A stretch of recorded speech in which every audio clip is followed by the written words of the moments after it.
Raja Tua, Datuk Tumanggung tetap juga dianggap diberikan semacam penghargaan sebenarnya secara kekeluargaan bahwa mereka tidak kehilangan cinta gitu terhadap Datuk Tumanggung. Dan memang itulah kalau kita bilang apakah oligarki yang santun atau oligarki yang memang tertib sehingga itu berlaku. Tapi yang jelas itu tidak berefek kepada rakyatnya gitu. Bahwa di akhir cerita Datuk Tumanggung tetap memperhatikan rakyatnya, jangan sampai rakyat susah katanya.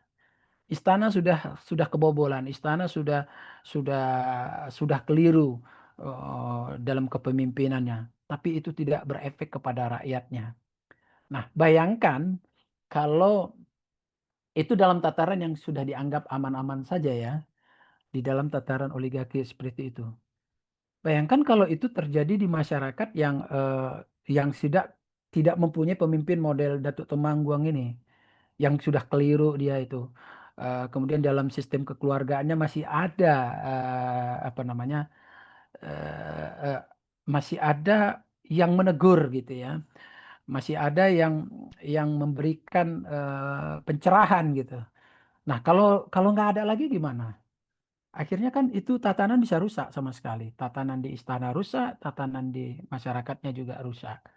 Maka ketika dia berpesan bahwa dirikan tiga ya, dua istana satu rumah gadang. Nah, dari sini mungkin kita bisa melihat bagaimana tatanan adat bermasyarakat ini yang yang justru bersifat fungsional dan egaliter ya di satu sisi dan memberikan ruang juga kepada masyarakat yang pengkritik gitu, mengkritik, tidak diberangus gitu, bahwa ada yang mencela, bahkan ada yang mencela apa si si apa Kambang Kambang Arwih, itu kan ada yang mencela juga gitu ya. Tapi begitulah eh, kisah di dalam Maletinya Gunung Tujuh ini tidak sekedar membicarakan bencana dalam konteks akibat kelalaian masyarakat memegang adatnya, tapi juga memberikan satu pencerahan buat masyarakat kekinian bagaimana cara merawat adat sekaligus bagaimana bermasyarakat yang sebaiknya. Mungkin itu dulu pengantar. Bye. Oke, eh Bang Jo, mungkin kalau ada kawan-kawan yang ingin bertanya, Mbak, bertanya mungkin atau memberikan apa ya pernyataan dan hal-hal berikut lah yang serta rekan-rekannya yang bisa dijadikan bahan diskusi kita. Eh Secara pembahasan dan disinggung tadi sama Bang Jo kenakalan panitia ya. Kayaknya kayaknya ini memang menjadi eh, salah satu cara bagaimana keterlibatan orang eh, Minangkabau yang tidak lagi tinggal di Sumatera Barat, Bang Ju. Karena kan Bang Ju menjadi salah satu hal itu. Ya, kalau kita bicara yang elit, mungkin itu akan menjadi pertanyaan sebenarnya, Bang. Pertanyaan yang sudah kami siapkan dari jauh-jauh hari. Bagaimana, itu sebabnya Bang Ju yang diminta untuk menjadi narasumber. Bagaimana sebenarnya eh, istana, kemudian eh, sembilan, apakah simbol-simbol yang Abang sampaikan tadi juga berkaitan dengan itu. Yang pertama, tujuh, kemudian sembilan, istana. Itu tiga, tiga simbol yang memang, apakah memang erat kaitannya meletusnya Gunung Tujuh ini dengan hal yang terjadi. Dan satu hal, eh, hari ini kita mendiskusikan meletusnya Gunung Tujuh. Kemarin dan tadi pagi Gunung Merapi juga meletus. Maka saat ini Padang Panjang menerima Kapundan yang lumayan banyak. Apakah itu juga berkaitan pada akhirnya Bang Jo? Semacam panggilan-panggilan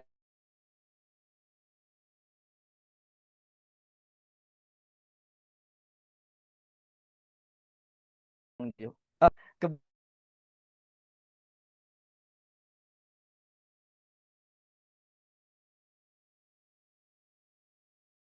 Kebetulannya 9 anak itu, membacanya 9 anak itu kasar.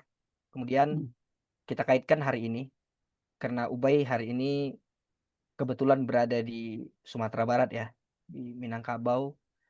Kemudian anak-anak itu, anak SD, mungkin SMP juga ya, betapa mereka hari ini jauh terhadap adat istiadat, apa yang hari ini, atau simbol-simbol adat Basandi Sarak-Sarak Basandi Kitabullah, ataupun eh, apa, alam takambang jadi guru ya, itu semacamnya simbolik-simbolik itu mungkin juga dalam artian itu memang berkaitan erat dengan meletusnya Gunung Tujuh, karena dalam pembacaan meletus Gunung Tujuh itu benar-benar banyak eh, eh, bahasa-bahasa yang bahkan eh, hampir di setiap bab itu pasti Selasi memberikan semacam cerita ya, atau kaba yang pendek-pendek itu Bang, sampai kepada penutup kan, Selasi Hmm. membuat itu. Bagaimana ininya? Abang melihat keadaan atau fenomena hari ini yang berkaitan dengan adat istiadat, kemudian keadaan, ya mungkin kita nggak usah bicara istana dulu lah, tapi bicara adat, tatanan adat dulu nih. Kenapa Abang melihat sebuah pergeseran yang begitu besar terhadap adat istiadat dan berkaitan dengan meletusnya Gunung Tujuh, Bang? Sembari kita menunggu pertanyaan atau pernyataan-pernyataan dari kawan-kawan yang ada di Zoom ini. Silakan, Bang. Oke, secara kalau kita merenung-renung, mungkin aku secara pribadi juga merasa bahwa eh, di mana posisiku ketika membicarakan adat istiadat dan apa peranku, atau jangan-jangan aku juga bagian dari perusahaan adat istiadat itu gitu, atau mungkin aku adalah bagian orang yang tidak taat adat istiadat itu.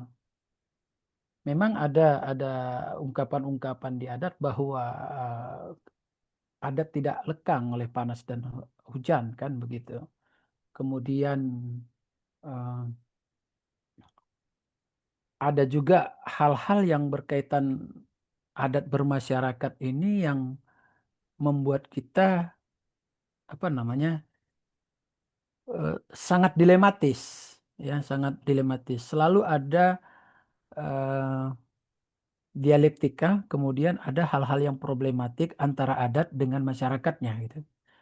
Nah, karena apa? Karena sejarah atau perjalanan atau peristiwa-peristiwa sosial itu saling berkaitan dan membuat adat itu juga bersinggungan dengan problem-problem masyarakat yang kekinian. Tentu akan ada yang mana yang dipakai, mana mana yang ditinggal, mana yang diperbaharui gitu kan.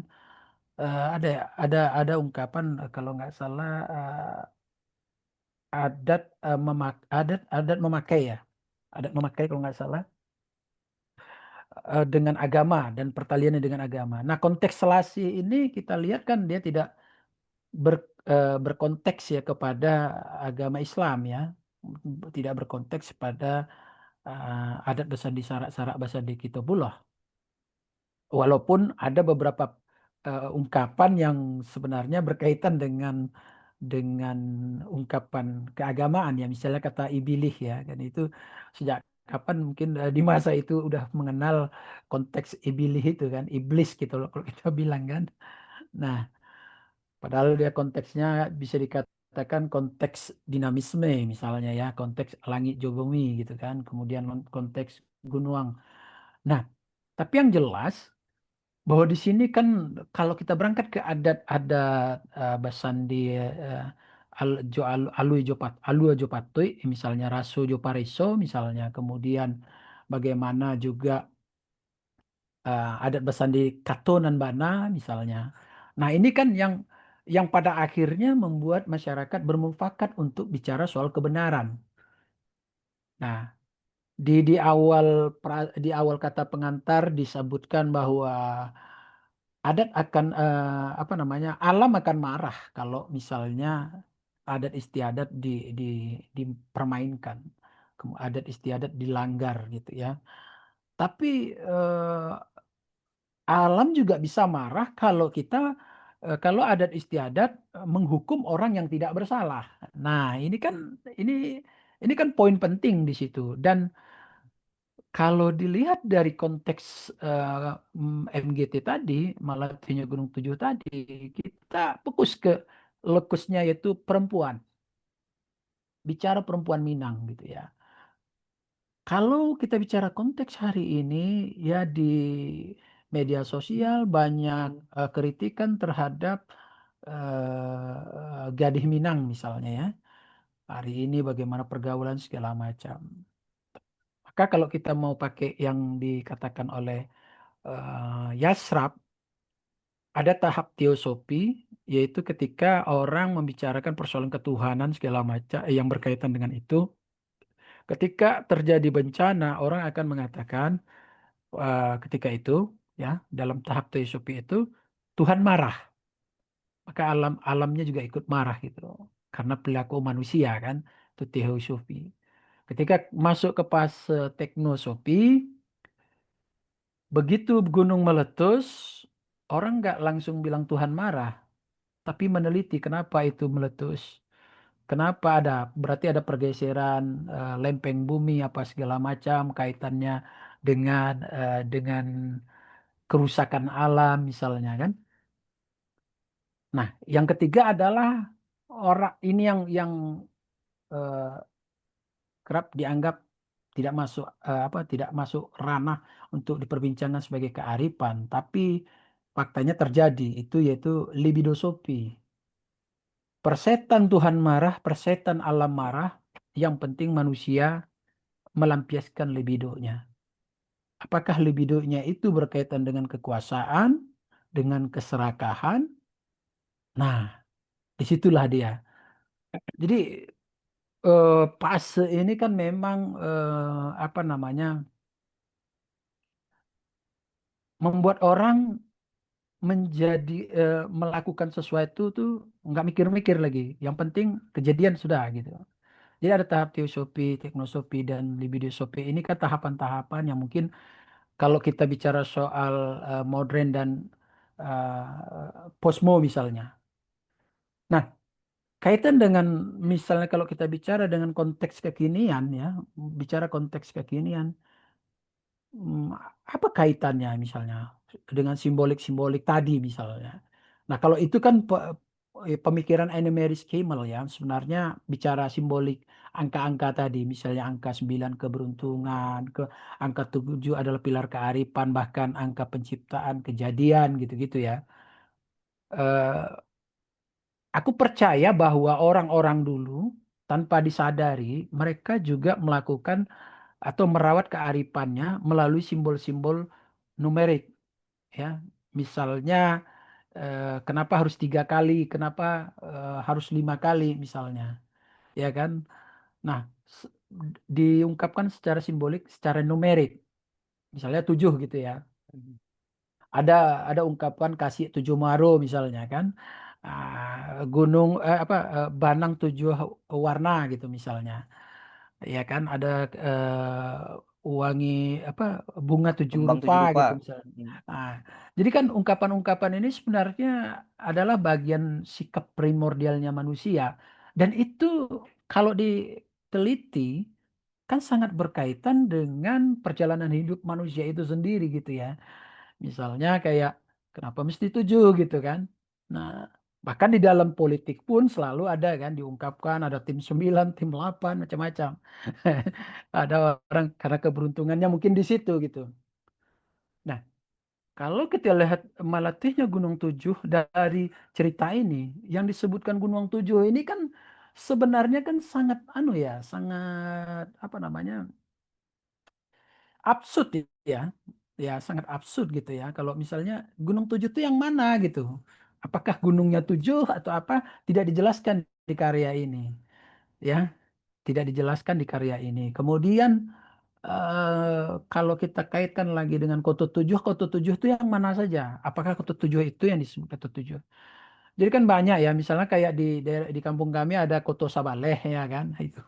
Nah, jadi kan macam-macam ya ungkapan. Eh, nah, apakah tujuh ini bagian dari pilar bermasyarakat? Ada Datuk Tumanggung, ya kan? Ada kemudian Mama, ya kan? Ada Kemenakan. Bahkan di situ dibedakan Kemenakan dengan anak adik, ya kan? Ada anak, ya kan? Ada orang Sumando, nah ada yang termasuk kepada Bundokan Duang misalnya. Nah, termasuk sistem-sistem ini ya bisa dibolak-balik atau mungkin bisa diurutkan lah gitu. Sebenarnya ada posisi apa di sebenarnya yang Malatuh itu Gunung Tujuh itu simbolikkah atau memang eh, apa namanya semacam ledakan adat istiadat ketika terjadi yang namanya tidak basandikan nan bana lagi, ya ketika adat istiadat tidak bersendikan kepada kebenaran, maka meletuslah adat istiadat itu. Ini kan secara simbolik nih sebenarnya kalau kutangkap ya, bahwa ini kan berangkat dari folklore cerita rakyat yang notabene cerita rakyat juga bermuatan mitologi, bermuatan legenda, bahkan bermuatan kearifan-kearifan yang secara alam bawah sadar manusia itu tersimpan kemudian bisa dibongkar di masa-masa yang 100 atau 200 tahun yang akan datang gitu. Nah, aku menangkap begitu bahwa eh, cerita kalau sekedar dia sekadar sebagai sebuah dongeng, mungkin ya udah ceritanya ada 9 anak ada Temanggung selesai. Walaupun anaknya 16 ya, anaknya 16. Tapi posisinya di mana?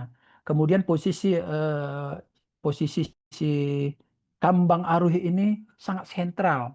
Kalau kita lihat eh, ada pesan-pesan yang secara Latin tersembunyi dari karakter ini gitu bahwa kalau mau bagus eh, kalau mau bagus adat istiadat itu semua sosial masyarakat itu maka jagalah harkat dan martabat perempuan. Nah, aku melihat poin pentingnya di situ bahwa Kambang Aris sebagai generasi penerus ya dia sangat sayang kepada Datuk Tumanggung ya sebagai seorang apa ini sebagai rajo ya kan tapi lebih sayang dia kepada mamanya yaitu Sultan Rumah Panjang bukan karena faktor dia akan berjodoh dengan Mambang Langit tapi semata karena memang Sultan Rumah Panjang lebih arif artinya artinya begitu lebih arif dan eh, lebih dekat dia secara sosial. Nah, beda dengan Rajo Datuk Temanggung tadi. Datuk Temanggung ini kan berjarak dengan kemenakannya. Maka ketika misalnya seorang mama berjarak dengan kemenakannya, maka sebenarnya ada yang timpang. Nah, tambah lagi mamanya ini adalah eh, tidak melihat bagaimana keberuntungan dia. Kan dia beruntung punya anak 9. Kita katakanlah begitu ya. Anak laki-lakinya 9 gitu. Di aspek itu secara mungkin mau merujuk kepada patriarki atau apa walau alam. Tapi artinya dia kan sebagai datuk punya hak prerogatif untuk mengambil si Kambang Aruy sebagai menantunya. Iya kan? Dari aspek itu. Eh, tapi kan nggak begitu alurnya bahwa si Kambang Aruy justru memilih Mambang Langi gitu. Nah, persoalan terjadi ketika istana tidak mempunyai aset karena keteledoran Datuk Tumanggung. Siapa yang dikorbankan? Sebenarnya kan persoalan mengambil menantu ya, itu kan persoalannya sudah melekat. Tapi pada sesungguhnya ada kerusakan di istana yang harus diselesaikan. kemerosotan di istana yang harus diselesaikan. Maka yang dikorbankan adalah kemenakan. Nah, dan itu kan berkaitan dengan kearifan lokal di Minang bahwa kemenakan selalu harus dirajakan ibaratnya begitu. Tapi di satu sisi kenapa kemenakan? Ini balik ke misalnya legenda-legenda tentang Minangkabau bahwa memang ketika seorang raja minta tolong kepada anak, tidak bisa karena anaknya memang nggak beres misalnya, ya. Maka eh, dia minta tolong ke Kemanakan. Artinya kan secara ini mungkin dari situlah bahwa ada ungkapan bahwa anak di pangku Kemanakan di Bimbiang. Seperti itulah kira-kira. Tapi di satu sisi, ketika misalnya kemenakannya ini adalah berjuang, kan dua kemenakan yang arif ya, satu si Sultan sebagai penuke, satu lagi si Kambang Aruy yang bisa menyelesaikan persoalan. Dalam konteks dialah yang dikorbankan. Kan itu dikumpulkanlah, bikinlah mancang apa namanya penggalangan kan gitu. Nah, konteksnya bahwa Bumi Pertiwi sedang digadaikan, Bumi Pertiwi hari ini sedang diperjualbelikan, kalau kita bilang gitu kan. Nah, tapi kalau kita mau merujuk kepada terus bagaimana persoalan diselesaikan? Ya, legenda di mana saja kalau kita tengok ya, aku ambil sampel satu misalnya, legenda Paragatua ya di Sumatera Utara. Jadi untuk menuntaskan utang-utang si abang, si adik lah yang menjelma menjadi pohon aren. Kan kira-kira gitu kan. Jadi memang kita nggak bisa pungkiri bahwa posisi perempuan sangat sentral di karya ini, termasuk di masyarakat kita. Siang sayangnya hanya menjadi kambing hitam, kemudian diperalat. Nah, padahal sesungguhnya kearifan-kearifan bisa datang dari kaum perempuan dan bisa menyelesaikan persoalan, termasuk persoalan bencana tadi. Karena dua kan yang mendapat mimpi ya kan si Sultan kalau nggak salah ya Sultan sama si Kambang Arwih. Nah, kira-kira ada semacam wangsit ya kalau kata bahasa lain ya di pewahyuan bahwa ternyata dia sudah mendapat gambaran-gambaran ke depan. Clairvoyance misalnya semacam supranatural kira-kira gitu. Itu sih kalau konteks kita bicara soal kekinian bahwa Mm-mm. ya ketika bumi pertiwi dieksploitasi, misalnya Kampung Arus dieksploitasi, hati-hatilah akan terjadi bencana.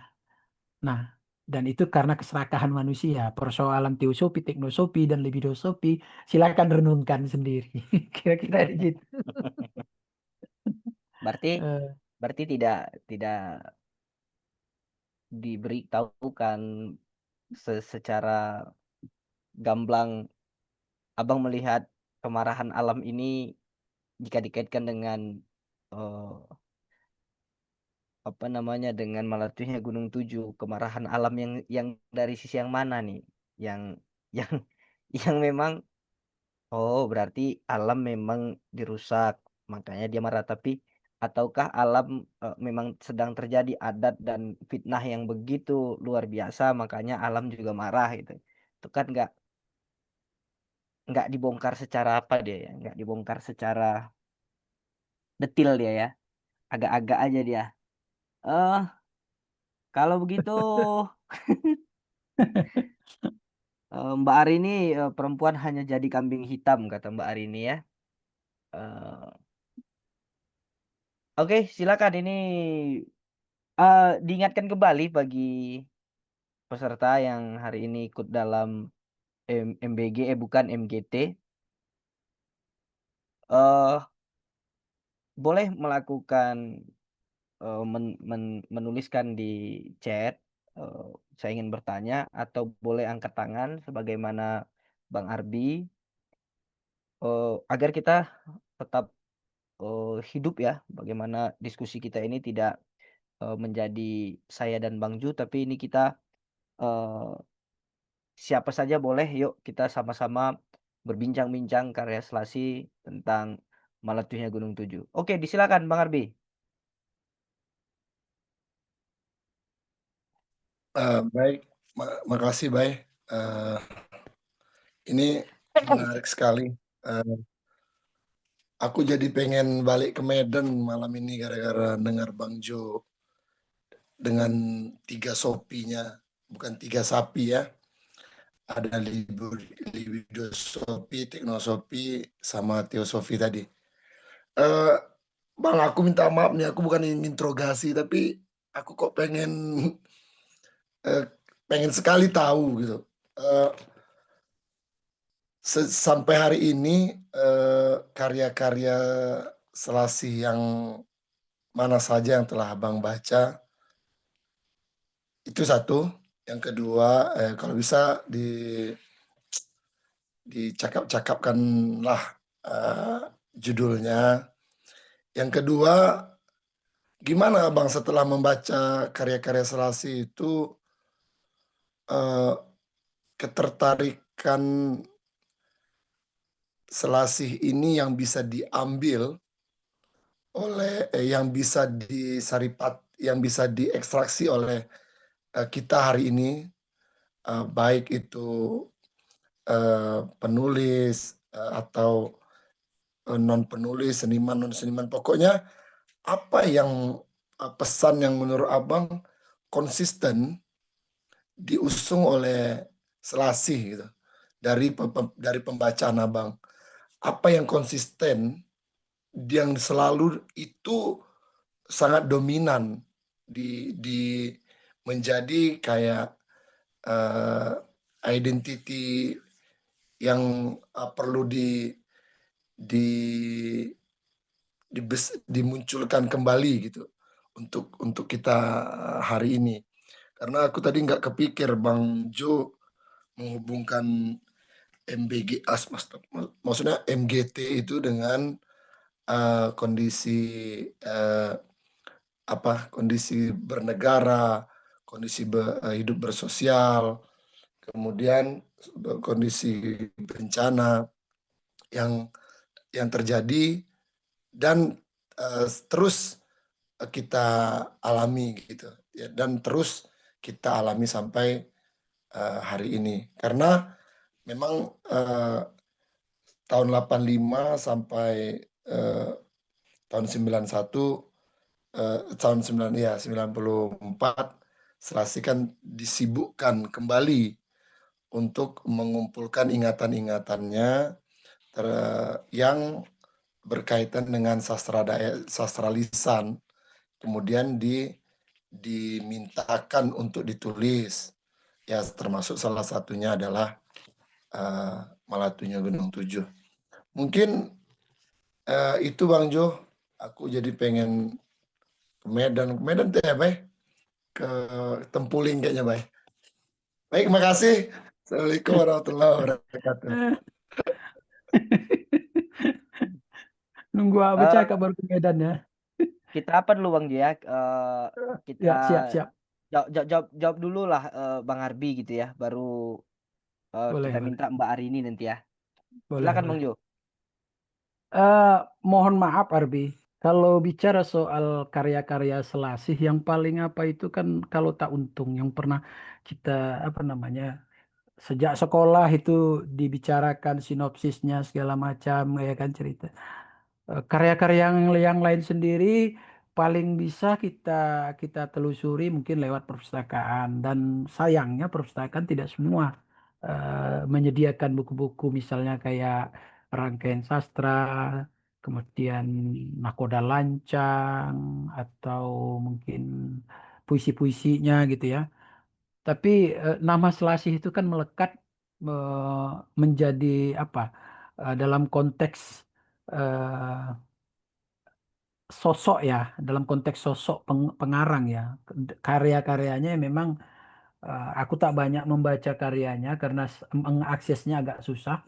Termasuk ini Malatihnya Gunung Tujuh itu makanya aku sanggupi karena satu sisi aku harus membaca gitu. Nah, di sisi karena kalau ya itu tadi kalau tak untung berarti rugi kan gitu ya. Kalau aku nggak membaca Melati Gunung Tujuh.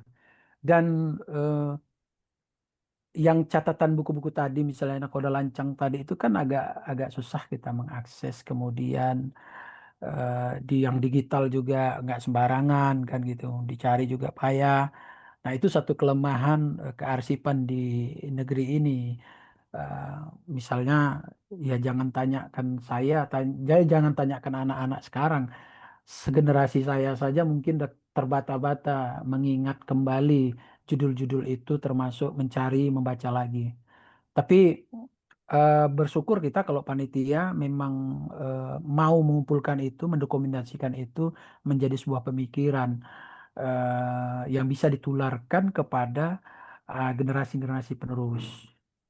Nah, itu jawaban buat Arbi, bahwa eh, titik poinnya yang pernah kutangkap adalah dari beberapa karya itu yang aku lupa ya alur-alur segala macamnya, tapi yang jelas bagaimana eh, Selasih selalu membicarakan, bahkan bukan, kalau dikatakan selalu juga sebenarnya porsi porsi laki-laki juga ada di situ. Ada yang membela, misalnya kayak Sultan Marajo juga, itu kan diberikan diberikan apa namanya, apresiasi kepada Sultan Marajo dan Mambang Langi. Tapi yang kutangkap adalah bagaimana perempuan, nasib perempuan dalam konteks Keminangkabauan, kemudian terkait dengan modernisasi gitu. Nah, di di sini pesan di apa ini, di Melatuhnya Gunung Tujuh ini juga aku tangkap bahwa peran perempuan itu terombang-ambing oleh dunia perpolitikan, elit politik lah kita bilang ya, dalam konteks istana ya, dalam konteks istana. Jadi dalam konteks istana dan sistemnya ya, dengan sistem hukumnya segala macam. Bahwa yang dipersalahkan adalah kan perempuan di sini, dalam konteks ini, bahwa perempuan lah yang dianggap menggatal, sehingga perempuan yang harus bersedia untuk meneliti. Kalau memang betul fitnahnya si apa ini, fitnah Bujang Sembilan itu, misalnya sembilan yang menggilir segala macam, kan tidak ada hukuman yang jelas terhadap si Sutanan Gadang tadi dengan adik-adiknya. Mereka mengaku bahwa mereka melakukan apa, menggauli si apa, si Kambang Arih. Tapi apa hukuman terhadap elit itu? Nggak ada. Terhadap anak-anak si Datuk Tumanggung Sati kan nggak ada. Yang dihukum itu adalah si Kambang Arih. Dianggap dia yang gatal. Iya kan? Jadi ada diskriminasi sebenarnya. Eh, Sama halnya sekarang, kalau kita ambil konteks lah ya, misalnya dalam konteks 98 ya, bahwa terjadi perkosaan, terjadi apa namanya, ruda paksa lah ya, terhadap perempuan-perempuan, dan itu kan mau dikaburkan, dianggap tak ada. Nah, begitulah eh, remehnya patriarki, remehnya elit politik memposisikan perempuan dalam konteks berbangsa bernegara, sehingga yang selalu yang korban perempuan, tapi yang menjadi tersangka juga perempuan. Dia korban sekaligus tersangka. Kambang Arih dianggap dia tidak bisa menjaga ininya. Nah, tapi kalau kita berkaca bahwa pesan yang sangat mendalamnya apa? Sebegitu besarnya beban ya yang dipanggul oleh si Kambang Arih, sehingga dialah yang harus berkorban eh, apapun demi demi elit, demi bangsa. Dan itu kan yang akhirnya menciptakan masyarakat hipokrit. Nah, konteks adat istiadatnya luar biasa. Tapi ketika bicara dinamikanya, banyak yang hipokrit. Nah, ya kita bela perempuan, gitu. Ya kita ini. Ya. Tapi satu sisi dia korban juga. Kalau si perempuan melakukan, langsung dihajar, langsung dihabisi. Tapi kalau si laki-lakinya dianggap adalah korban dari tipu daya perempuan. Ini kan konteksnya sangat sangat sangat bangsat kali kalau kita bilang. Misalnya kayak gini kan, kayak ada perempuan lewat di jalan gitu, kemudian karena mungkin dia pakaian agak rok pendek sedikit gitu, disuitin gitu, disuit, katakanlah di di apa namanya, dilecehkan dengan kata-kata yang merendahkan gitu. Nah, yang banyak kan yang bersimpati kepada perempuannya sedikit. Yang banyak tuh membela malah yang menyuitin, misalnya ya salah sendiri, ngapain pakai celana pendek segala macam, sampai segitunya gitu. Dan di dalam konteks meletusnya Gunung Tujuh ini kan sebenarnya begitu. Sebenarnya kan yang terjadi begitu. Bayangkan bagaimana Mambang Langit sangat cemburu ketika ketika si Kambang Aruy eh, berbalas pantun dengan Datuk eh, Tonggak. Datuk Tonggak ya ada. Nah, itu kan cemburu dia. Tapi di satu sisi dia memupus cemburunya itu demi untuk mengumpulkan apa, penggalangan apa tadi kan, dana tadi. Ini kan eh, sangat naif juga gitu ya. Satu sisi dia berkehendak, dia suka, dia sayang, tapi sisi lain dia tidak bisa mempertahankan itu karena terikat adat tadi. Nah, begitulah. Artinya masyarakat dengan adat juga punya persoalan juga gitu. Nah, lagi-lagi yang menjadi selalu menjadi korbannya perempuan. Itu konteksnya. Kemudian kaitan dengan yang Arbi bilang bahwa folklore, ya, bahkan cerita-cerita rakyat dibuka lagi. Ya gimana pun yang namanya sastrawan, kalau nggak ingat dengan cerita-cerita rakyat yang pernah ada di kampung halamannya, di tanah kelahirannya, di mana di mana bahasa ibunya pertama dia kenal, aku pikir ya sastrawan itu akan menjadi biasa-biasa aja. Justru kekuatan para sastrawan itu ketika dia menggali apa namanya, apa yang terjadi di bumi kelahirannya, apa yang terjadi di tanah leluhurnya, apa yang terjadi di adat istiadatnya. Semakin dia ingin tahu, semakin dia menjadi otentik. Nah, makanya kan kalau dia masa bodoh dengan persoalan-persoalan itu, mungkin ya dia tidak akan menemukan simbolik-simbolik kearifan itu, makna-makna yang terdalam dari memori kolektif para nenek moyang itu. Kayak sastrawan memang tanpa proyek pun ya harusnya memang menggali gitu. Itu sih untuk menjawab bahwa ya, mohon maaf Arbi, aku tidak bisa memberikan rujukan silang dengan karya-karyanya yang lama karena memang keterbatasan. Oke, itu kira-kira baik. Oke, makasih Bang Jo. Gimana Bang Arbi? Aman. Kita kasih dulu yang lain dulu. Lanjut, Oke, lanjut. siap. Silakan Mbak Arini untuk menyampaikan pendapat kaitan dengan meletusnya Gunung Tujuh atau hal-hal yang mungkin menjadi eh, apa namanya, menjadi ganjalan bagi pemikiran malam hari ini. Silakan Mbak Arini. Ya, terima kasih Mas. Suara ada ya? Ada. Oh, ada. Oke, aku juga baru ngeh kalau misalkan Bang Arbi itu namanya Aryo Bimo aku. Beda ya? Oh, itu salah tik berarti itu. Oh, oke. Tadi menarik juga ya. Ada disebutkan sama Bang Endri atau Bang Ju kalau misalkan perempuan tuh hanya dijadikan kambing hitam. Memang selama ini Arini juga baru buka PDF-nya, bahwa baru baca ringkasannya juga, cuman karena belum terlalu pandai bahasa Minang, jadinya masih terbata-bata untuk mengartikan. Tapi secara ringkas cerita kurang lebih setuju apa yang dibicarakan sama Bang Ju. Kalau misalkan tapi ada beberapa yang menarik menurut Arini di sini tuh, kayak patriarkinya kenapa kental sekali ya di sini. Kayak di sini raja punya 5 istri yang itu tuh merupakan simbol kuasa, terus tubuh perempuan tuh ditempatkan sebagai legitimasi kekuasaan laki-laki dan lain segala macam lah. Justru kenapa ketika raja memiliki 5 istri tuh itu merupakan hal yang wajar, hal yang sesuai dengan adat gitu. Terus juga untuk Sultan Lelo Marajo, itu kan si Kambang Aruy itu kan memiliki kakak ya, Sultan Lelo Marajo.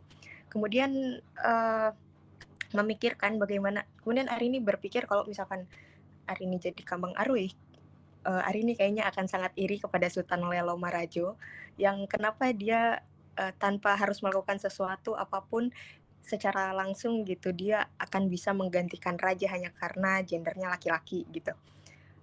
Sedangkan ketika Sultan Lelo Marajo tidak usah melakukan apa-apa dan dia otomatis menjadi raja, tapi kenapa di satu sisi Kambang Aruy itu justru sampai orang lain tuh harus rapat gitu ya, harus bermusyawarah dari tantenya, dari waknya, orang tuanya, saudara-saudaranya, penghulu-penghulu yang lain mungkin tidak dikenal Kambang Aruy. Kenapa justru mereka yang harus repot untuk mencarikan jodoh buat Kambang Aruy gitu. Meskipun pada akhirnya ketika si Kambang Aruy diberikan pilihan di gelanggang itu, tapi pilihan itu kan tetap lahir dari skenario laki-laki dan kepentingan politik keluarga si Kambang Aruy. Kemudian kalau misalkan tadi cerita berlanjut, kemudian dilihat dari hukuman misalkan. Dilihat dari hukuman itu ketika si Kambang Aruy difitnah dan lain segala macam, itu si Sultan Mambang Langit itu dibuang ke hutan belantara, yang mana dia tuh masih punya kemungkinan untuk hidup. Dia masih punya kesempatan untuk hidup, terus bertahan hidup, makan sesuatu apapun dari hutan. Sedangkan Kambang Aruy kemungkinan hidupnya sangat kecil karena dia harus terjun misalkan ke yang ada ular dan buayanya seperti itu. Itu merupakan apa ya? Itu merupakan satu bentuk simbolik patriarki yang sangat banyak sekali, dan ya terima kasih juga kepada Ibu Selasih yang sudah menulis ini gitu ya. Terus ya itu mengingatkan saya juga sih kalau hari ini bukan orang yang taat beribadah, tapi hari ini jadi ingat beberapa cerita soal anak Nabi Adam, Qabil atau Habil ya, yang pada akhirnya mereka tuh berantem untuk memperebutkan satu perempuan gitu, dan terjadilah pembunuhan gitu. Kemudian di sini juga sama konfliknya, misalkan laki-laki merasa gagal untuk mendapatkan perempuan yang diinginkan, kemudian terjadilah fitnah itu. Kemudian ketika difitnah, hari ini juga jadi teringat satu cerita Sinta sama Rahwana, yang ketika si Sinta pulang ke Rama itu, Sinta itu tidak dipercaya lagi gitu. Dan otomatis katanya, ya udah kalau kata Rama, kalau misalkan Sinta, kalau misalkan kamu memang masih suci, kamu harus berjalan dulu di atas api gitu. Nah, di sini sebagai perempuan juga, hari ini akhirnya kembali melihat bahwa oh ternyata dari dulu memang ya perempuan itu menjadi komoditas aja gitu. Perempuan tuh memang tidak pernah memiliki otoritas atas tubuhnya sendiri, tidak pernah berdaulat atas tubuhnya sendiri, dan ketika perempuan tidak tunduk atau ketika perempuan menolak untuk tunduk, itu dia dilabeli sumber fitnah dan lain segala macam, dikasih tuduhan. Terus ya itulah ya, menurut Arini itu juga hal yang sangat menarik untuk diulik. Dan untungnya juga tadi Arini juga cukup senang karena di sini banyak, meskipun teman-teman juga bukan perempuan, tapi teman-teman pada akhirnya memiliki pandangan setara gender gitulah. Dan itu sih, perempuan yang dianggap tidak suci akhirnya selalu menanggung hukuman paling berat. Terus ya memang fitnah-fitnah itu justru kadang selalu tertuju pada perempuan, dan narasi perempuan penyebab bencana tuh semacam sering sekali gitu ya didengar untuk kita dari dulu sampai sekarang gitu. Ya terima kasih juga kepada teman-teman. Cuman ya hari ini cukup puas sekali, memang kalau misalkan Sudut Tando bikin acara tuh memang selalu banyak ya yang didiskusikannya. Tapi ya sekian gitu. Terima kasih juga kepada teman-teman dan pengulas. Terima kasih, selamat malam. Selamat malam Kak Arini. Terima kasih Kak Arini. Kalau kita sebelum ke Bang Ju, kalau kita bicara perempuan di Indonesia yang menjadi bala bencana, mungkin perempuan yang lain lah kali ya Bang Ju ya. Soalnya di dalam gedung istana juga banyak kok perempuan yang ya begitulah. Silakan Bang Ju. Oke, Terima kasih hari ini atas ininya responnya. Sebenarnya ketika kita membicarakan perempuan tidak melawan itu. Oke, oke. Sebenarnya ketika kita membicarakan apa tatanan masyarakat, kita tidak berpikir lagi bagaimana posisi laki-laki dan perempuan, siapa yang harus bertindak, siapa yang harus ini gitu ya. Bahwa yang penting bagaimana sama-sama bahu-membahu untuk membicarakan kebenaran dan keadilan. Tapi nggak bisa kita pungkiri bahwa konteks bermasyarakat kita memang sangat di apa dipengaruhi, bahkan dihegemoni, dipecundangi oleh sistem patriarki yang luar biasa membangsatkan itu gitu ya. Bahwa eh, aku tidak membenci patriarkinya terlalu dalam, maksudku secara fundamental. Karena bagaimanapun patriarki dan matriarki sama-sama punya posisi yang bisa setara di dalam masyarakat kita sepanjang kearifan kemudian penegakan kebenaran itu menjadi tolok ukurnya gitu ya. Bukan bicara soal kekuasaannya gitu. Nah, kalau dia menjadi sebuah kompetisi antara patriarki dan matriarki, maka dia akan bicara soal bagaimana eh, eh, bagaimana kekuasaan itu diambil. Siapa yang harus berkuasa, siapa yang harus dikuasai. Nah, dalam konteks meletusnya Gunung Tujuh ini, kritik pedasnya adalah perempuan yang menjadi apa korban. Tapi pesan yang sangat mendalam adalah kalau mau bagus, ya perempuannya yang memang harus dijaga. Aku nggak mau bilang perempuannya harus bagus, enggak. Itu nanti larinya ke patriarki. Ya, artinya ada perempuan yang mungkin di dalam konteks ini adalah ibunya dari 9 bujang tadi. Kalau nggak salah si Putih apa eh itu dia nggak diingat di situ ya bahwa siapa namanya lupa ya. Putih Ambun Pagi. Entah Putih Ambun Pagi. Nah, Putih istri pertamanya ya kalau nggak salah ya. Nah, nah, si Ambon Pagi ini ya yang merasa dia ya katakanlah lahir dari mungkin para borju ya kita bilang ya. Nah, kenapa? Karena perempuan model si Putih Ambon Pagi ini justru lebih berbahaya sebenarnya. Karena Putih Ambon Pagi ini lebih berbahaya ketimbang laki-laki itu sendiri. Ah, eh ya habis komen dia ya. Oke, oke. Aku lanjut ya. Ini bahwa Putih Ambon Pagi di satu sisi kan dia memiliki anak 9 ya, laki-laki. Dia pasti berharap bahwa anaknya juga punya penerus gitu. Kenapa Kambang Aruhi itu diperebutkan?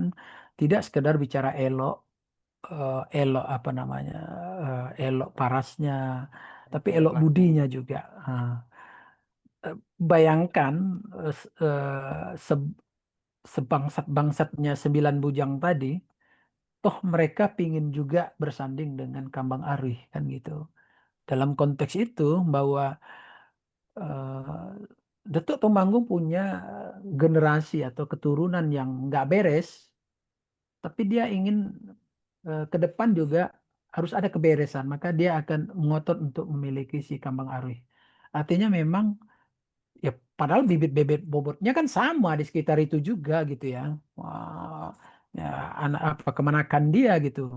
Tapi persoalannya dia yang paling besar, dia yang menentukan dan persoalan di dia kan punya istri 5 itu kan sebuah apa? Sebuah catatan buruk ya, sebuah catatan buruk bagi dia sebagai seorang raja. Nah, artinya masyarakat sudah heboh, tapi masyarakat tidak bertindak. Maka di sini dimintalah kewarasan dari lingkungan istana. Siapa itu? Yaitu eh, Sultan Rumah Panjang dan emaknya siapa Kesumbo ya, Kesumbo Ampai. Jadi emaknya si Kambang Arui. Jadi peran adiknya inilah untuk bisa menegur gitu. Nah, si Sultan Marajolelo punya kebijakan tersendiri bahwa dia harus menegakkan hukum.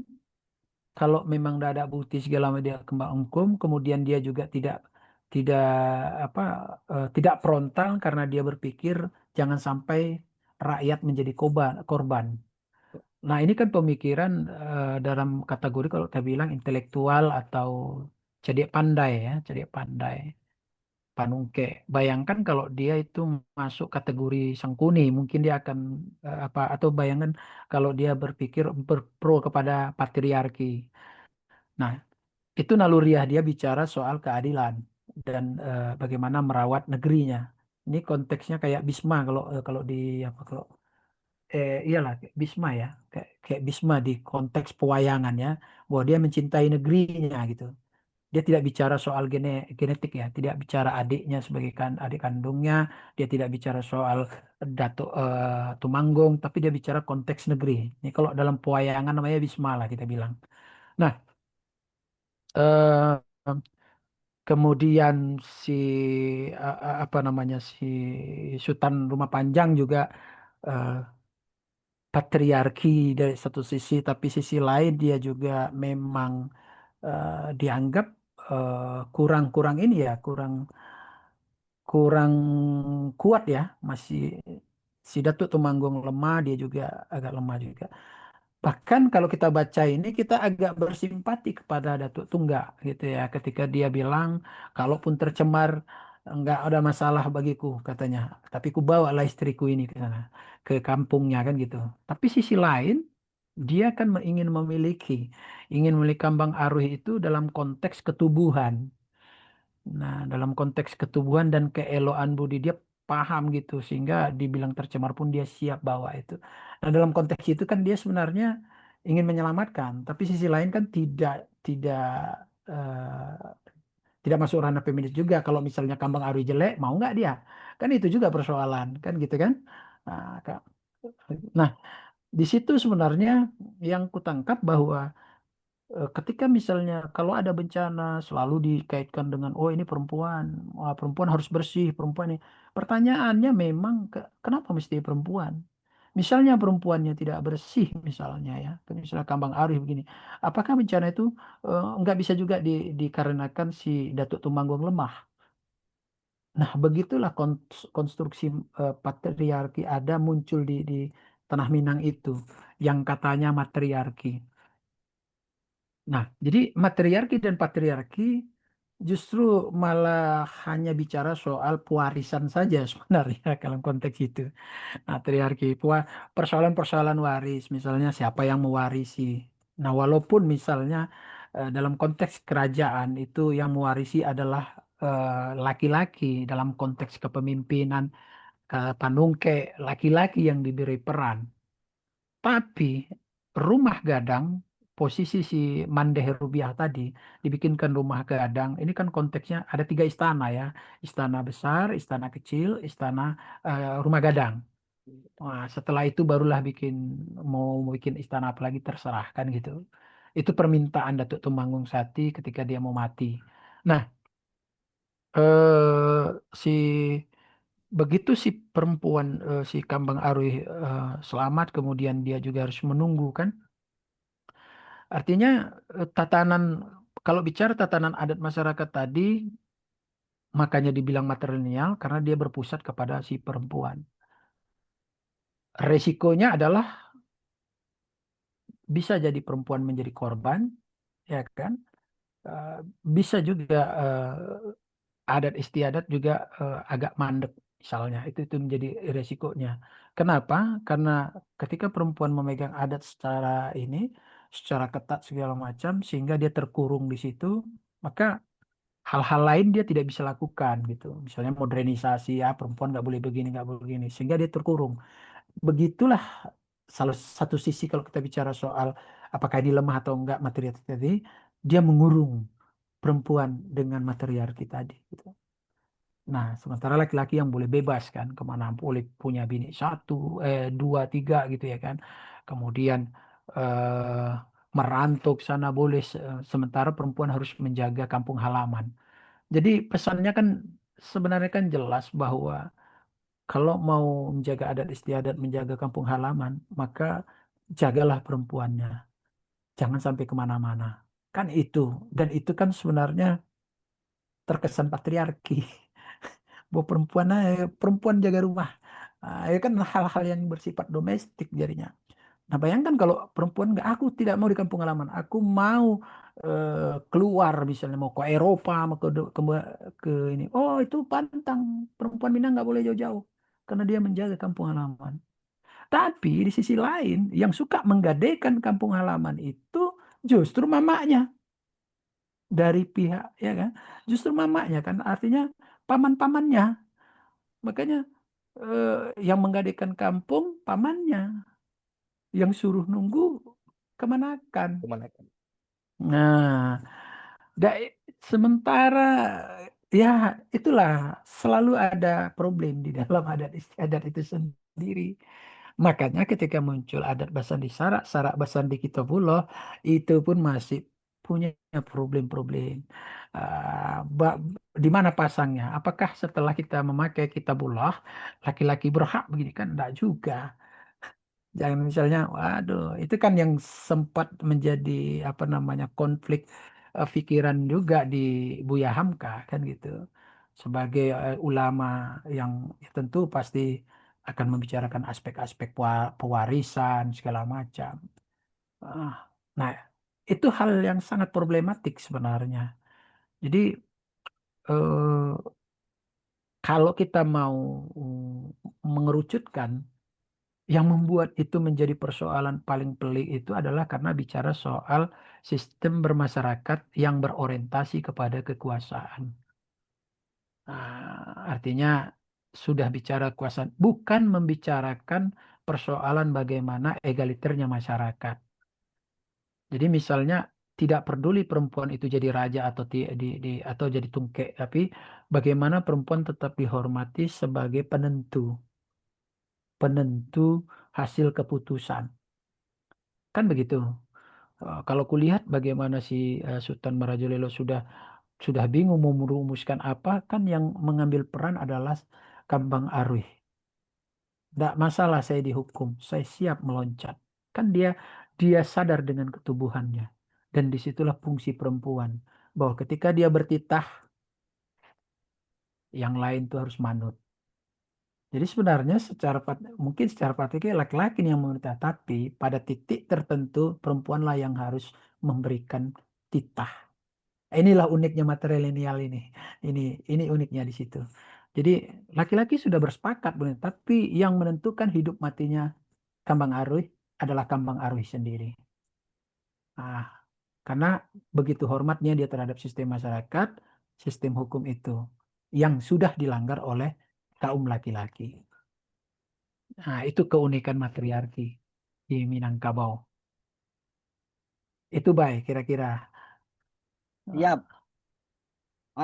Ini semakin semakin malam semakin panjang dia kan. Semakin Mbak Arini panas mesinnya, Bang Ju. Ayo kita panaskan. Ya kan? Eh ada satu pertanyaan lagi barangkali Bang Ju dari Bang Bimo. Nah, silakan, Eh silakan. Kita silakan panaskan. Bang Bimo. Dengar Bang, suaranya jelas Bang. Dengar, Oke, jelas. siap. Agak serak-serak kotor dikit Bang. Iya Bang, itulah kondisi. Siap, lanjut Bang. Assalamualaikum warahmatullahi wabarakatuh. Waalaikumsalam. Izin Bang, sebelum saya melemparkan pertanyaan, aku pengen coba memperkenalkan diri terlebih dahulu ya, karena kan kalau kata orang, kalau belum kenal tentu belum sayang. Nah jadi Bang, aku asli Riau, Pekanbaru, baru sampai di Pasaman itu sekitar 3 tahun yang lalu lah, dan kuliah di sini juga. Nah jadi aku baru lihat nih dari postingan Bang Arbi ada diskusi bedah buku membaca Selasih, dan aku belum membaca keseluruhan karya-karya beliau khususnya tentang Malatunya Gunung Tujuh ini Bang. Nah, cuman dari berbagai resensi yang aku dapatkan dan dari pembicaraan yang dilantangkan oleh narasumber tadi, aku menangkap beberapa poin. Yang pertama itu kayak adat diposisikan sebagai nilai luhur, tetapi juga sebagai sumber konflik. Itu yang paling aku sorot dari awal mula pembicaraan sampai dengan detik ini. Nah, dari latar belakang itu, Bang, ada beberapa pertanyaan. Ini sebenarnya kita keluar dari pembahasan tentang patriarki atau dan lain sebagainya tentang keperempuanan. Aku cuma ingin mengetahui fundamental atau landasan dari diskusi malam kali ini. Pertanyaan yang pertama tuh, Bang, apakah melatuhnya Gunung Tujuh ini dapat dibaca sebagai kritik internal terhadap adat Minangkabau atau justru sebagai legitimasi terhadap supremasi adat atas kepentingan individunya? Nah, mungkin itu pertanyaan yang pertama, Bang. Dan yang pertanyaan yang kedua menarik kalau kita melihat ada konflik kan, karena tadi narasumber menyebutkan juga banyak terlahir dinamika yang hipokrit yang dikandung oleh adat istiadat tadi, khususnya dalam konteks buku yang kita baca ini, Bang. Nah, sebagai seorang mahasiswa komunikasi penyiaran Islam, aku mulai terpancing untuk mencari tahu apakah keruntuhan yang digambarkan Selasih merupakan kegagalan individu, kegagalan adat, atau kegagalan komunikasi sosial dalam masyarakat Minangkabau. Mungkin dua pertanyaan itu aja dulu, Bang, yang mengganggu otak aku sampai dengan detik ini, Bang. Sampai, Bang. Oke, terima kasih Bang Bang Bimo. Langsung saja disikapi Bang Jo. Oke, Ah, luar biasa ini nih pertanyaannya sangat i- menggigit ini.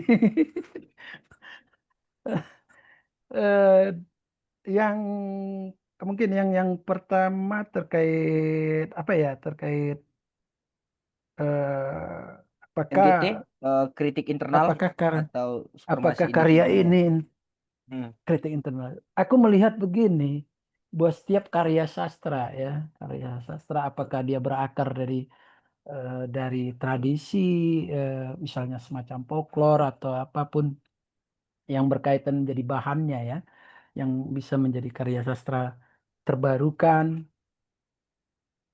pada pada dasarnya aku pikir adalah bagian dari kepekaan si pengarang terhadap persoalan pribadinya, kemudian lingkungan sekitarnya, bahkan yang lebih lebih luas lagi adalah persoalan sosial politik yang ada, yang dia amati misalnya. Apakah itu sosial politik yang mengerucut kepada persoalan adat istiadat atau memang sistem bernegara, berbangsa. Nah, aku melihat bahwa di dalam karya eh, Malatuhnya Gunung Tujuh ini secara simbolik, kalau kita mau pakai secara simbolik ya, mungkin tataran semiotik lah kita bilang, ya pesannya eh, secara kritis internal, katakanlah otokritik terhadap adat, iya, itu satu sisi. Ada fenomena bahwa di masyarakat Minangkabau misalnya tidak lagi membicarakan apa namanya, fungsi mama sebagaimana mestinya, fungsi mama sebagai seorang yang arif, apalagi bergelar datu atau rajo misalnya kan. Kemudian apa peran perempuan dalam konteks eh, katakanlah si Putih Ambon Pagi misalnya sebagai istri mamaknya misalnya. Kemudian apa peran orang tua, katakanlah si Kambang, siapa si Kambang, bukan si Kambang, si Kasumbo Ampai, emaknya si Kambang Aruy misalnya.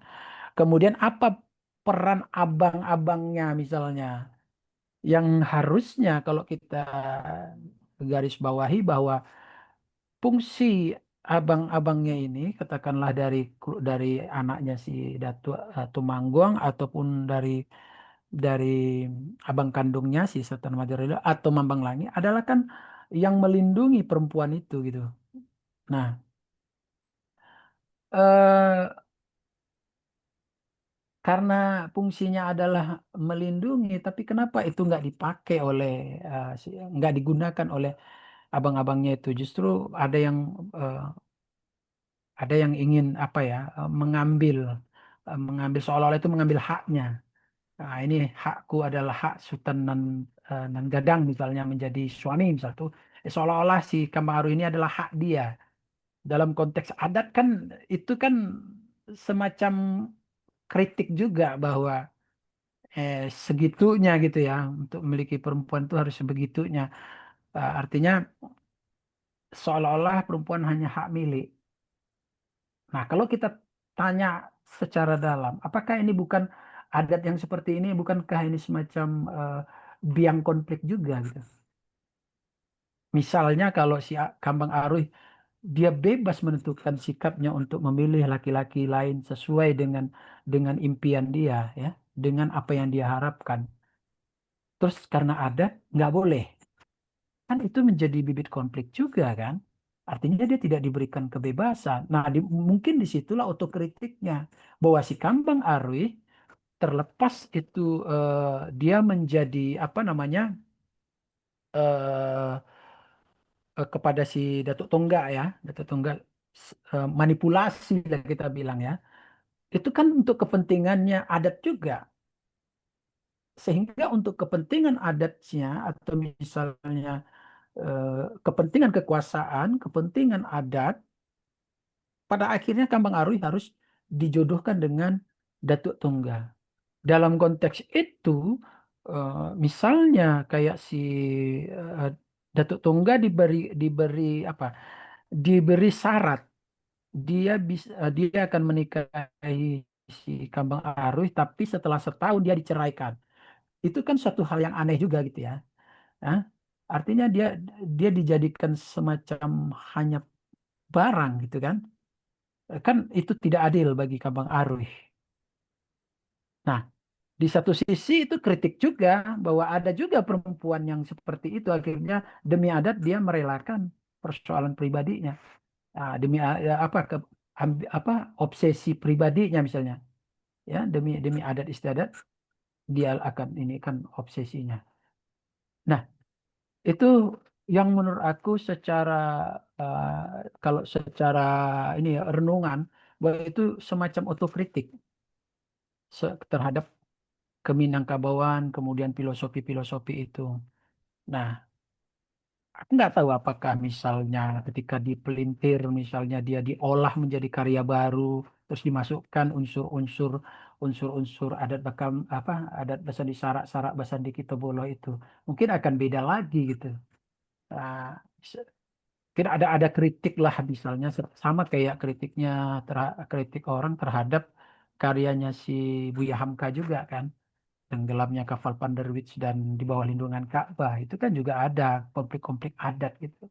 Nah, itu semacam otokritik dan di satu sisi otokritik itu juga ingin memberikan semacam trigger ya, semacam apa pemikiran buat kita bahwa ternyata adat yang laku itu juga perlu dikoreksi. Kalau memang itu tidak merujuk kepada yang kebenaran. Karena kan perkembangan adat istiadat itu kan sampai sekarang kan kita bisa menerima orang pakai jeans atau pakai apa namanya. Baru-barunya aku tengok ada orang berpetapah petitih tapi anak muda ya, anak muda berpetapah petitih. Kemudian yang dikritik adalah gelang yang dia pakai misalnya. Ini kan sementara era seperti ini. Nah, jadi apakah itu berkaitan adab, akhlak segala macam? Nah, ini yang juga jadi renungan. Kemudian misalnya ketika di era sekarang baca caruk tidak boleh di ruang media sosial, kemudian heboh kemarin itu gitu kan. Ya hal-hal yang seperti itu mana yang boleh, mana yang tidak, ya tidak mesti harus dipatokkan, harus ada dialog lah. Karena konsep di sini yang disebut mufakat tadi ya bahwa di dalam Melatih Gunung Tujuh ini kan eh, pemufakatan itu kan sangat penting. Bukan waktu ketika raja memang sudah lemah sekali, maka mufakat itu sangat penting. Mufakat itu sangat penting dan rasa keadilan itu yang dicari. Sayangnya memang di sini dianggap kalah, ya, bahwa Kambang Aruhit kalah dalam hal mempertahankan kebenaran dia. Nah, ketika dia kalah mempertahankan kebenarannya, kita balik ke tahap teosofi, alam yang marah. Jadi kalau kita bilang apakah karena adat istiadat? Aku pikir karena memang eh, adat pesandinan bana tadi yang dipelintir. Jadi bukan dalam konteks adat istiadat apa bajunya apa segala macam ini seperti, tapi bagaimana dia mengerucut kepada yang betul-betul sendi yaitu yang benar. Adat basandi yang yang kayang bana. Jadi bukan sekedar bicara adat istiadat, tapi yang benarnya yang mana? Karena itulah tiangnya gitu, bahwa itulah yang patut dijadikan rujukan gitu. Setelah bermufakat untuk mencari kebenaran. Nah, bahwa ada kebenarannya sudah mentok di situ, terus kemudian harus ada hukuman, itu konsekuensi. Itu konsekuensi bahwa memang selalu terjadi semacam dialektika, semacam konflik batin terhadap diri sendiri misalnya, kemudian persoalan keminangan dan yang berkaitan yang lebih luas lagi. Jadi kalau misalnya tadi uh, Bimo bilang bagaimana dengan konteks kita bisa komunikasi secara individu sosial dan apa. Aku melihat bagaimana persoalan kesolidaritasan yang ada di masyarakat Minang. Karena kan ketika ada sistem yang bersifat hierarki dari raja ke bawah, maka Minang harus mempertahankan sifat fungsionalnya. Fungsi mama apa, fungsi bandaharu apa, fungsi panungke apa, fungsi mantitu apa, fungsi bundo kanduang apa. Jadi sebenarnya kalau memang mau adat masyarakatnya betul-betul terjaga, ya fungsi-fungsi itu sebenarnya yang harus disadari. Sehingga tidak ada yang si Datuk Temanggo saat itu harus menentukan ya A ya A, enggak. Karena memang berbeda dia sistem tatanannya, tidak hierarki tapi fungsional. Yang itu yang memang harus disadarkan bahwa di dalam Minang kan kalau misalnya orang lumpuh sebagai apa, yang buta dia berfungsi sebagai apa, itu kan fungsional betul gitu. Nah, di mana fungsi si Kambang Aruh misalnya, di mana fungsi Marajolelo misalnya, di mana fungsi Mambang Langit, di mana fungsi Sutarma Panjang, semua ini punya fungsi-fungsinya. Di dalam adat masyarakat Minang itu kan fungsi itu yang perlu diperhatikan. Sampai pada akhirnya kita akan bicara bagaimana fungsi-fungsi itu juga mempengaruhi adat bermasyarakat kita yang konon sudah agak tergerus, bahkan tergerus ya kita bilang. Kalau dalam sistem komunikasi secara massal ya, misalnya ada ungkapan di Minang bahwa kalau dia sakti, maka dia harus berfungsi, dia menjaga kampung halamannya. Ya kan? Karena dia pendekar sakti. Kalau dia berilmu, dia berfungsi mendidik orang-orang di sekitarnya. Kalau dia kaya, maka dia berfungsi menjadi dermawan bagi orang-orang yang susah. Barulah dia disebut sebagai, barulah dia diakui beradab bermasyarakat. Adat bermasyarakatnya baru jempol. Nah, kalau kita lihat sekarang kan enggak. Kalau dia banyak uang, ya cuma bukan uangnya yang turun, munculnya yang bicara. Kalau dia katakanlah dia jabatannya mungkin adalah orang pertahanan misalnya ya kan, keamanan, tapi satu sisi dia yang bikin gak aman kan, itu yang nggak boleh. Dia harus sesuai dengan adat bermasyarakat tadi. Yang alim mengajari orang, yang pendekar melindungi kampung halaman, yang dermawan, yang berharta akan memberikan hartanya kepada orang susah. Itu sih sistem eh, secara komunikasi visual ya, komunikasi massal tadi, bahwa apakah ada orang Minang seperti itu? Ya kita lihat saja di masyarakat kita. Karena secara individu kadang-kadang udahlah, kaya, makanya ada istilah kan, kaya kaya sendirilah, ya kan, pandai pandai sendirilah, ya kan gitu. Nah, ajas bermanfaat bagi sesama. Dan kenapa akhirnya adat besan di sarak, sarak besan di kita bola? Karena pada aspek itu banyak hal-hal yang beririsan atau sesuai dengan adat istiadat Minang, sehingga berterimalah Islam itu gitu. Contohnya yang kayak tadi kan, bahwa ada orang yang berdermawan seperti itu dan menghormati perempuan. Kira-kira itu baik. Baik, makasih Bang Jo. Terima kasih juga Bang Bimo. Bang, ini ada satu lagi Bang. Ya, Eh, silakan. oh, kan itu dia. Kita kan apa namanya, kalau dari panitia kan 2145 katanya. Tentu harus bertanya lagi sama pematerinya kan. Ini 2157 kan sudah berlebih dia. Nah, kalau Awak diizinkan satu lagi, kita kasih satu lagi. aman, kita Aman. Silakan Bang Arma. Bang Arma mau kasih tanggapan tadi kan. Ya, makasih. Saya orang awak sebenarnya, tapi setengah orang awak. Tapi bahasa Indonesia saja. Saya dapat, aku dapat sasaran ini dari produser pelaksana dari film dokumenter Selasih 11 Nama dulu. Itu teman-temanku, produser pelaksana dan sampai sutradaranya. Dia dulu mengajak aku untuk bikin film dokumenter Selasih karena aku sebagai orang Minang, turunan Minang yang rantau di Jawa, cuman pada saat itu tidak sempat. Aku membantu mereka dulu, teman-teman bikin film dokumenter Selasih 11 Nama yang berbeda 2023 itu, yang kemudian menjadi salah satu produknya BRIN, nggak salah. Namanya teman saya dosen dari Ciputra Surabaya, terus ya baru bisa bergabung, ada rupanya membaca Selasih. Jadi dia nge-share ke saya dan saya menghubungi kontaknya Bang Arbi. Menariknya sempat pada saat membantu riset di film ini, di film Selasih itu, ini kan Selasih ini adalah angkatan Pujaga baru. Saya tidak melihat tidak membaca karyanya memang, tapi karena beliau ini adalah angkatan Pujaga baru dan juga mungkin pada zaman itu beliau adalah sejaman dengan Rasuna Said.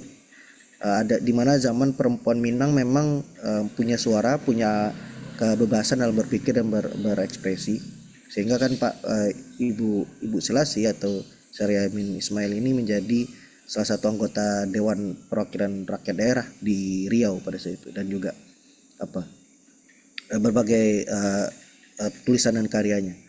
Menariknya ketika diajak riset itu saya baru tahu dia adalah novelis perempuan pertama yang di Indonesia yang berasal dari tanah kelahiran saya, Sumatera Barat, Minangkabau, tepatnya di Pasaman, di Talu.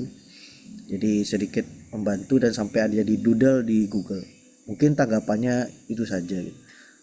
Dan baru bergabung ya karena baru tahu ada itu. Mungkin akan mengikuti membaca Ibu Selasih selanjutnya. Terima kasih. Oke, terima kasih Bang Arma. Kira-kira ada yang ingin ditanggapi Bang Jo? Sepertinya nggak ada pertanyaan ya, tapi ya kalau bisa ditonton bareng lah.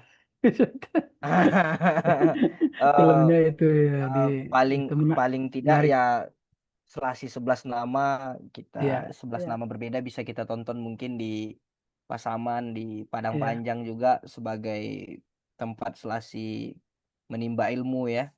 Dan ya. Padang Panjang juga menjadi tempat di mana Selasih banyak menghasilkan karya-karyanya. Bang Arbi, kira-kira Bang Arbi ini mau bertanya atau apa? Kalau sekiranya Bang Arbi menjadi penutup, aku ingin Bang Ju menyampaikan beberapa hal penutup yang berkaitan dengan MGT atau hal-hal yang sekiranya penting sebagai pengetahuan penutup kita di malam hari ini. Bang Arbi Dikit aja, mau Bay. bertanya Dikit aja, atau Bay. apa? Dikit aja, Bay. Dikit aja, Bay. Oke. Mau ngerespon dari Bang Arma tadi. Terima kasih udah menyampaikan ke kita bahwa beliau dapatkan info ini dari produser film dokumenter itu. Tentu kita sangat ingin sekali film dokumenter itu bisa diizinkan untuk kita pertama kita Putarkan. dapatkan linknya, kemudian kita berencana di 31 Juli nanti hari lahirnya Selasih bisa kita putar. Kemarin kan kita putarnya film hasil jurnalistiknya Kompas. Mungkin untuk tahun ini kita putar film dokumenter yang bisa mengundang teman-teman produser itu juga untuk jadi pembicara. Atau Bang Arma bisa menjadi sebagai perantara kita. Mungkin itu baik untuk didengar Bang Arma aja di depan kita semua. Kita percaya Bang Arma mau turut serta membagikan pengetahuan dan nilai-nilai Selasih, terutama ke banyak orang melewat program membaca Selasih ini. Mungkin cuma itu aja Bay. Nggak lama-lama Bay.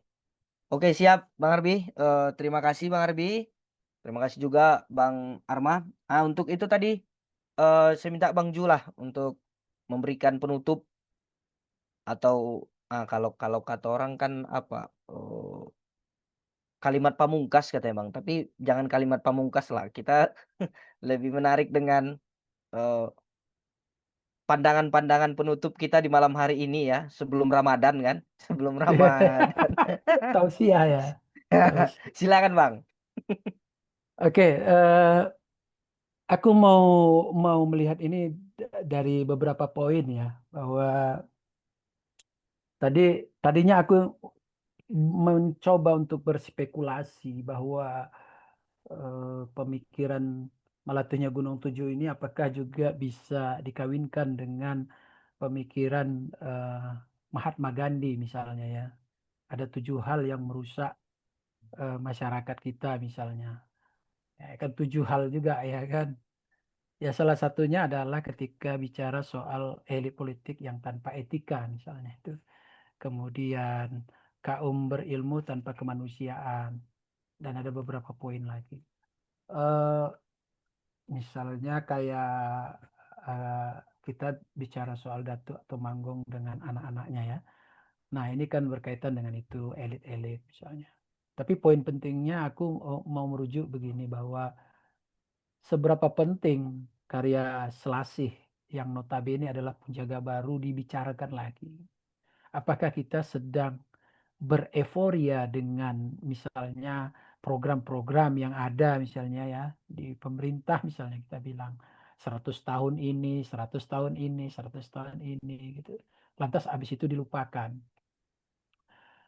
Ketika misalnya bicara meletusnya Gunung Tujuh ini, kita mengingatkan kita kepada aspek-aspek yang berkaitan dengan strategi kebudayaan.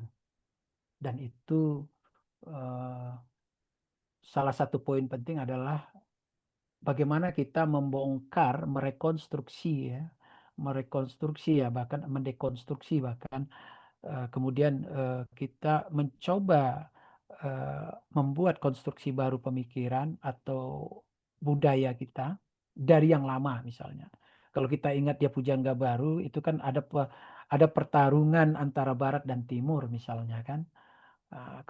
Kemudian di aspek inilah misalnya kita bicara strategi, contoh kenapa Selasih terlepas dari proyek pada masa itu, kenapa Selasih tertarik untuk menuliskan dari cerita rakyat, ya, dari cerita rakyat yang ada Meletusnya Gunung Tujuh.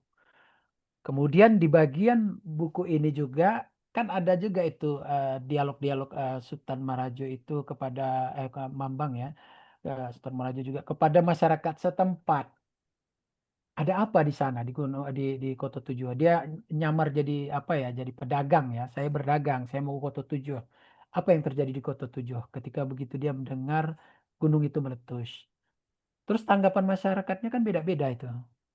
Sampai pada akhirnya dia berkesimpulan sudah terjadi dan pandangan orang beda-beda gitu kan.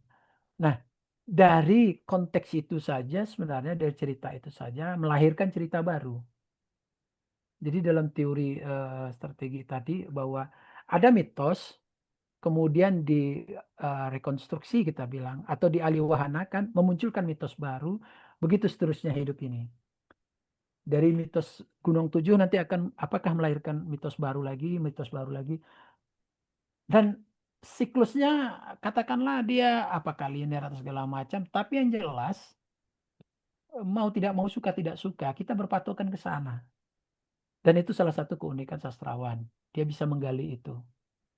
Kalau dalam konteks antropologi mungkin kita melihat ini adalah bagian dari survivalnya manusia.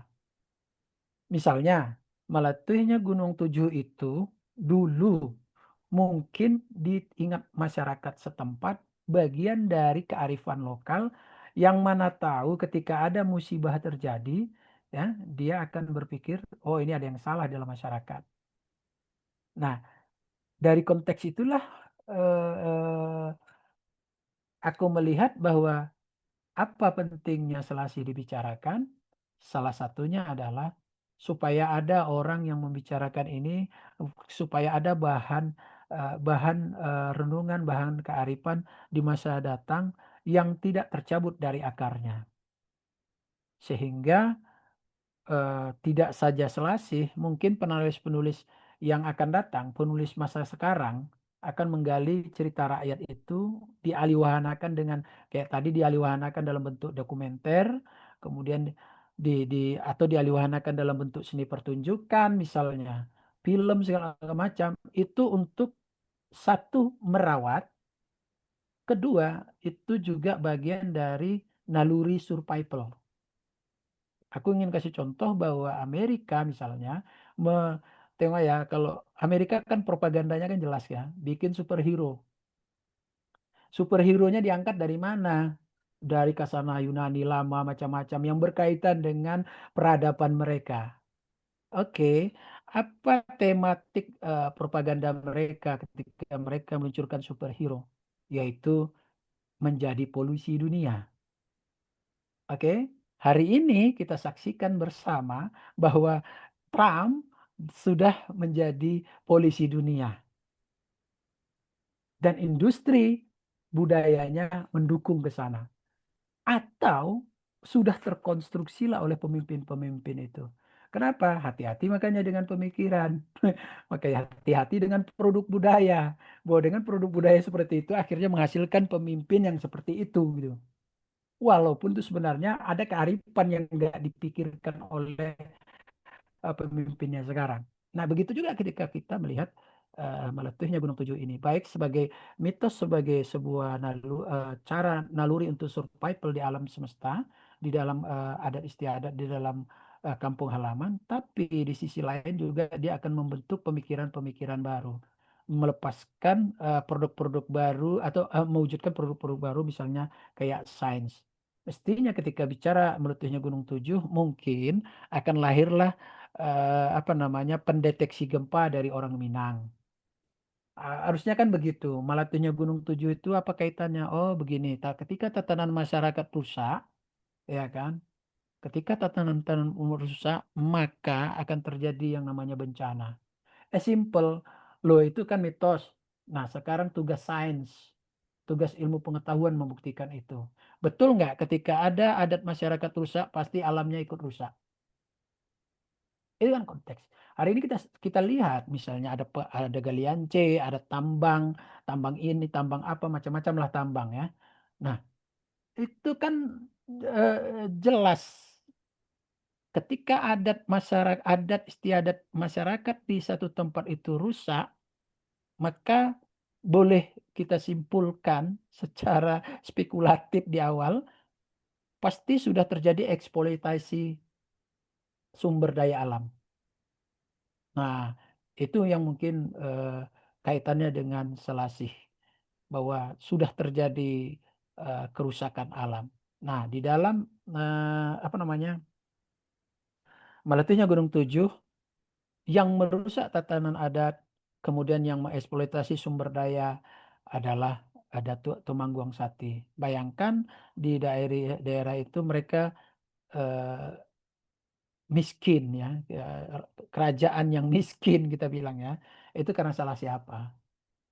Nah, salahnya Datuk Tumanggung Sati. Yang lemah, yang ya kalau kita kaitkan dengan kekinian, kenapa kita harus baca Selasih? Salah satunya, mungkin karya yang lain banyak ya, tapi kenapa untuk konteks ini kita baca Selasih? Karena di situ kita akan bicara soal adat istiadat, eksploitasi eh, adat juga, kemudian ada kerusakan. Nah, di setiap masyarakat adat yang sudah rusak, pasti ada kerusakan alamnya. Wah, itu sudah kita lihat nggak sekedar di apa ya, di Sumbar saja, tapi di Aceh, di Sumatera Barat. Nah, maka poin pentingnya adalah berkaitan dengan sastra, apa pentingnya Selasih? Kita baca, sudah sedikit demi sedikit bisa kita renungkan, dan bagaimana itu bisa kita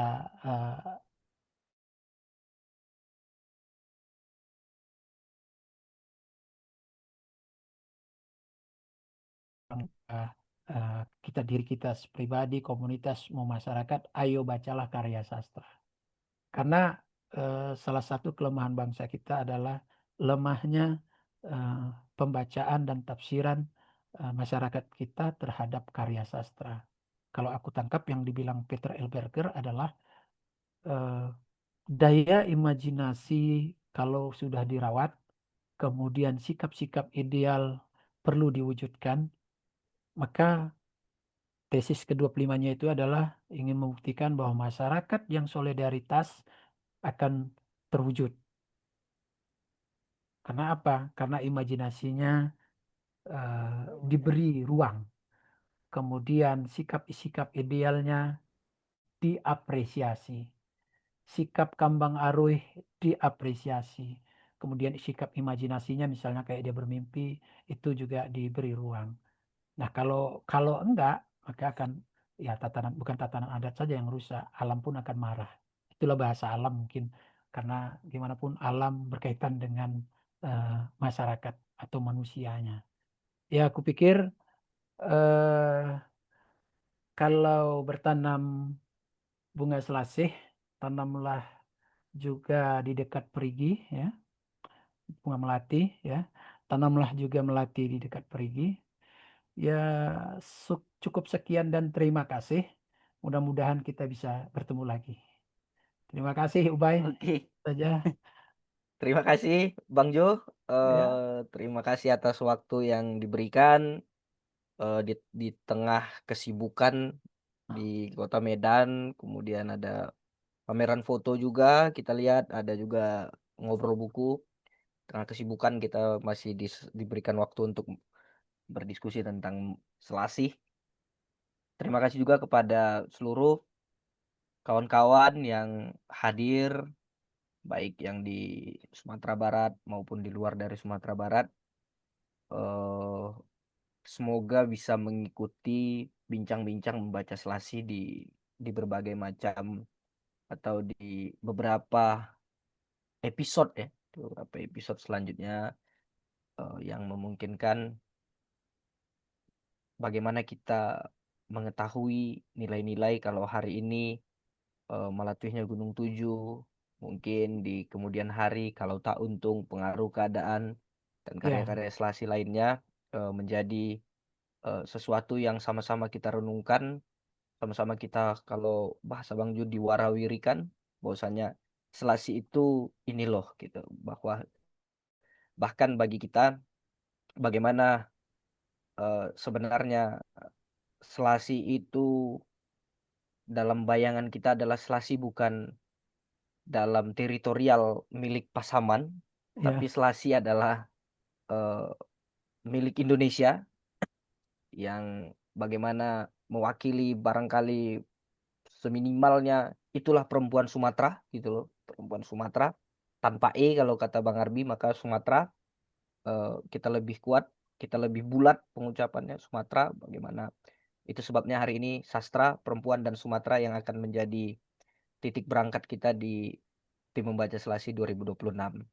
Dan terakhir saya minta kepada seluruh peserta kita malam hari ini, sebelum saya menutup dan mengembalikan kepada Bang Arbi, kita melakukan foto bersama. Bila memang apa namanya memiliki keluasan waktu, kita sama-sama membuka foto, menampilkan, menghidupkan video. Tapi bagi yang tidak bisa, tidak apa-apa. Kita akan dijepret oleh Johanarda. Ya. Oke Bang. Ya, teman-teman, kita foto bareng dulu ya. Oke. Sebelum kita akhiri Zoom-nya. Boleh senyumnya ya. 1, 2, 3. Oke. Bentar. Bentar. Oke. Oke, thank you. Oke, Tio. Ya. Apakah dia hilang? Lanjut Bang Bay. Halo. Udah ya, udah selesai ya. Udah Bang, gitu aja Bang. Oke, siap. Terima kasih Tio, terima kasih Bang Ju, terima kasih semuanya. Untuk itu saya tutup.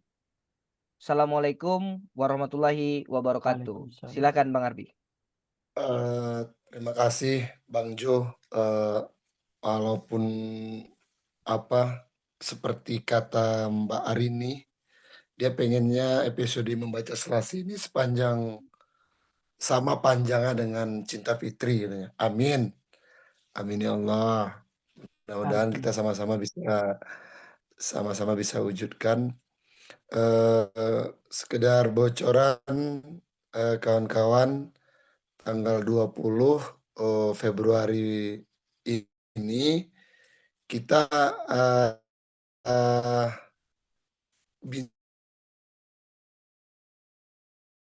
agak sorean karena malam bulan Ramadan kita akan hadirkan itu dari novel Naftali karya Ita Sregar, pengelola dan termasuk perintis Balige Writer Festival. Jadi sekali lagi kami ucapkan terima kasih terutama ke Bang Jo, kepada Bang Arma yang sudah memberikan informasi terbaru yang belum terdeteksi oleh ini baik, informasi terbaru yang menarik baik dari Bang Arma. Mudah-mudahan Bang Arma bisa menjadi jembatan untuk menghubungkan kita tim membaca Selasi dengan tim produksi video dokumenter tersebut. Kemudian ada Mbak Arini, ada Johan Arda yang selalu setia menyediakan link dan menyiapkan foto dan rekaman. Ubay juga sebagai moderator, Bimo yang kata Bang Jo yang sangat menggigit pertanyaannya, ada Kak Sri. Oleh karena itu kami ucapkan banyak terima kasih. Sampai ketemu 20 Februari 2026 jam 4 sore. Bincang karya perempuan Sumatera. Selamat malam, semuanya sehat. Selamat menyambut Ramadan bagi yang menjalankannya. Terima kasih. Assalamualaikum warahmatullahi wabarakatuh. Waalaikumsalam. Waalaikumsalam warahmatullahi wabarakatuh.